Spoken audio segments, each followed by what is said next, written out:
Avanzan las noticias, avanzamos aquí en Contexto Global de France 24. Vamos a dar un repaso a los principales hechos del día. Israel mantiene sus ataques contra el Líbano ya desde las primeras horas del miércoles en Beirut. El ejército israelí asegura que se ha cobrado la vida de 50 militantes de Hezbollah en las últimas 24 horas. Desde la milicia libanesa abrieron la puerta a una tregua. El Consejo Nacional Electoral de Colombia decidió investigar y formular cargos contra el presidente Gustavo Petro y su campaña presidencial. Lo acusan de superar los topes permitidos para la financiación en las elecciones de 2022. El mandatario respondió que había comenzado un golpe de Estado. Tenemos análisis.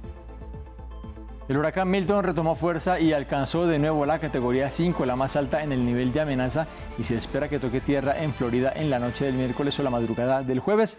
Este fenómeno atmosférico podría ser el primero de grandes proporciones en golpear Tampa Bay de manera directa en un siglo.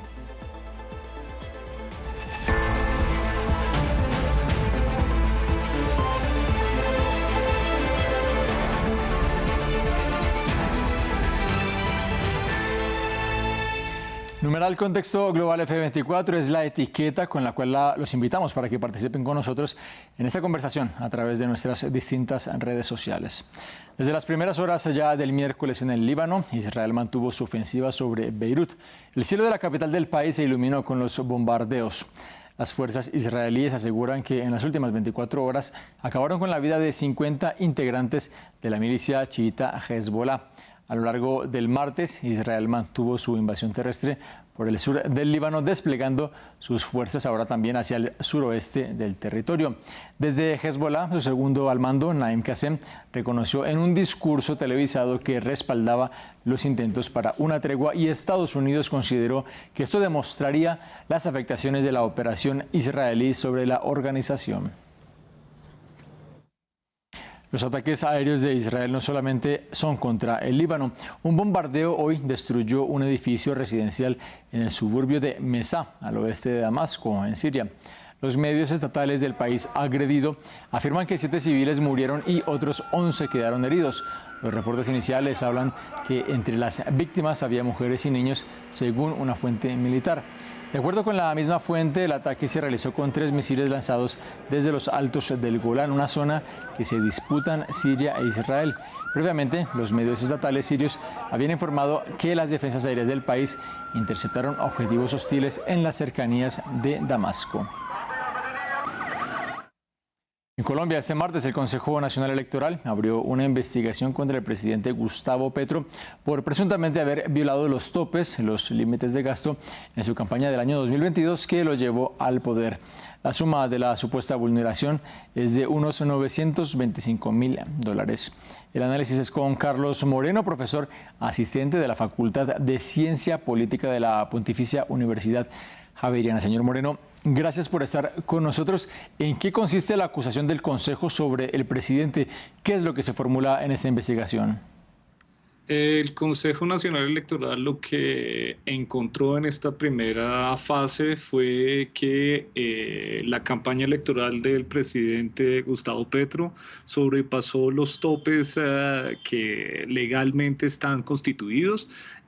En parte, según lo que aparece en esta formulación de cargos, es que hay unos dineros que no fueron contabilizados dentro de la campaña, que desde la perspectiva de los dos ponentes debieron haber sido puestos a consideración de las autoridades electorales.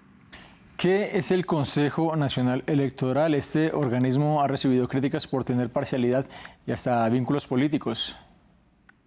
El Consejo Nacional Electoral es una entidad en Colombia que está encargada de hacer un proceso de verificación y supervisión de los procesos electorales en particular. No es una corte, es una entidad administrativa que supervisa que los partidos políticos y los políticos durante elecciones cumplan cierto tipo de reglamentos electorales en Colombia. Desde el oficialismo precisamente indican que este consejo no está facultado para investigar y juzgar al presidente. ¿Es así? eso, hace un par de semanas atrás hubo una discusión acá en Colombia respecto a esto, en la medida en que el presidente de la República en Colombia tiene su único juez es el Congreso de la República. Entonces, ahí hay una discusión porque se elevó una consulta al Consejo de Estado, que es uno de los altos tribunales que tiene Colombia, y el resultado de esa consulta estableció que el Consejo Nacional Electoral no puede juzgar al presidente, pero sí lo puede investigar, dado que para el momento de las elecciones no tenía ese fuero que tienen los presidentes en Colombia. La respuesta del presidente Petro fue denunciar que un presunto golpe de Estado comenzó. ¿Hay en marcha por parte de la oposición esfuerzos para derrocar a Petro? Pues el presidente viene denunciando esto desde hace mucho tiempo, pero nunca ha mostrado ningún tipo de evidencia de que eso sea así. Antes muchos de los opositores del gobierno de Petro han dicho que no es así, que por favor muestre evidencias de que eso va a ser así, pero no las ha mostrado. Y en este sentido, pues es poco probable que en este momento se está llevando a cabo eso que él contempla como golpe blando, en la medida en que principalmente los partidos de oposición lo que quieren es todo lo contrario, que el presidente se mantenga en el poder, especialmente porque eso les brinda el capital político necesario para llegar a tomar el poder en un par de años. Es Carlos Moreno, profesor asistente de la Facultad de Ciencia Política de la Pontificia Universidad Javeriana. Muchísimas gracias por este análisis. Bueno, muchas gracias a ustedes. Seguimos en la región, vamos a Ecuador porque la ciudad de Durán, al suroeste de Guayaquil, fue epicentro de una masacre de 4 personas. Según la policía, los atacantes eran hombres armados en unos vehículos.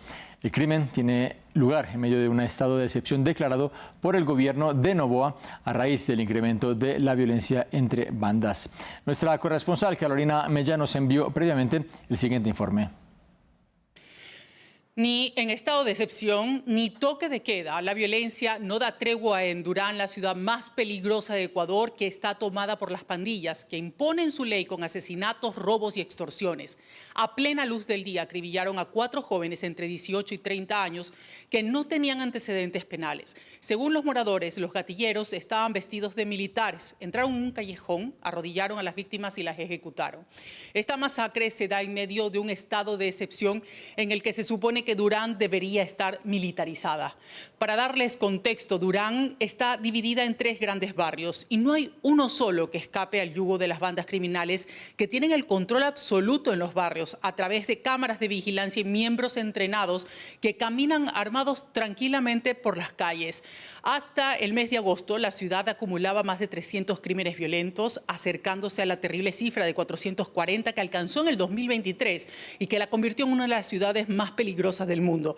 Esta es la segunda masacre en solo días que se da aquí en la provincia del Guayas. El fin de semana acribillaron a 7 personas en San Borondón, una ciudad que colinda con Durán y Guayaquil. Hace 2 semanas se dio otra masacre en Durán, donde incluso los cuerpos fueron incinerados en medio de la calle a plena luz del día. En este día, además, fueron hallados 2 hombres decapitados cerca de una escuela. Todo esto en medio de un estado de excepción y a pesar de estos hechos, el bloque de seguridad ha informado en rueda de prensa que las muertes violentas en el país se han reducido en un 18%, sin mostrar los datos que lo respalden. Ecuador vive varias crisis al mismo tiempo y en ese escenario el presidente Daniel Noboa está buscando la reelección. Brasil permitirá el uso de la red social X después de una larga pelea judicial. La aplicación estuvo prohibida durante más de un mes al ser acusada de desinformar, pero ahora un juez del Supremo Tribunal Federal, Alexandre de Moraes, solicitó su desbloqueo y explicó que su decisión se debe a que la plataforma de Elon Musk ya cumplió con su multa y pagó 28,6 millones de reales, equivalentes a 5,2 millones de dólares. Esto dijo el organismo judicial. El ministro destacó que el retorno de las actividades estaba condicionado únicamente al pleno cumplimiento de la legislación brasileña y al absoluto cumplimiento de las decisiones del Poder Judicial en el respeto a la soberanía nacional. En un dictamen, la Procuraduría General de la República no encontró motivos para impedir que la empresa retome sus actividades. El huracán Milton avanza en su trayectoria hacia la costa oeste de Florida, de nuevo como un fenómeno de categoría 5 y se espera que toque tierra en la noche del miércoles o la madrugada del jueves. El presidente de Estados Unidos, Joe Biden, dijo que podría tratarse del peor huracán de los últimos 100 años e instó a los habitantes de los estados amenazados a que evacúen sus hogares cuanto antes. Andrés Triviño tiene los detalles. La costa suroriental de Estados Unidos en alerta máxima. Tan solo una semana después del paso del huracán Helene, se espera la llegada de Milton desde el Golfo de México. El presidente Joe Biden hizo un llamado a evacuar oportunamente. El huracán Milton podría ser una de las peores tormentas de los últimos 100 años en Florida. Ordené a mis equipos que hagan todo lo posible para salvar vidas en nuestras comunidades, ayudarlas antes y después de este fenómeno meteorológico extremo. Si están bajo órdenes de evacuación, deben evacuar ahora. Ahora, ya deberían haber evacuado. Es una cuestión de vida o muerte. El presidente Biden también cuestionó las críticas del republicano Donald Trump, quien acusó a su gobierno de no responder oportunamente los estragos de Helene. Un tema que se ha vuelto protagonista en la campaña presidencial, con visitas tanto de Kamala Harris como de Donald Trump a los estados afectados. Biden también anunció que pospuso un viaje a Alemania y a Angola para responder a la situación de Milton. Mientras que en Florida, sus habitantes dejaron las reparaciones del huracán Helene para aprovisionarse rápidamente de alimentos, combustible o evacuar sus hogares. No podemos controlar qué tan fuerte o débil será la tormenta, ni controlar su trayectoria. Lo único que podemos controlar son las decisiones que se toman a nivel individual para poder protegerse a sí mismo o a su familia. Esperamos tener el mínimo daño posible, pero viendo lo grande que es esta tormenta, sí, habrá daños significativos en diferentes puntos.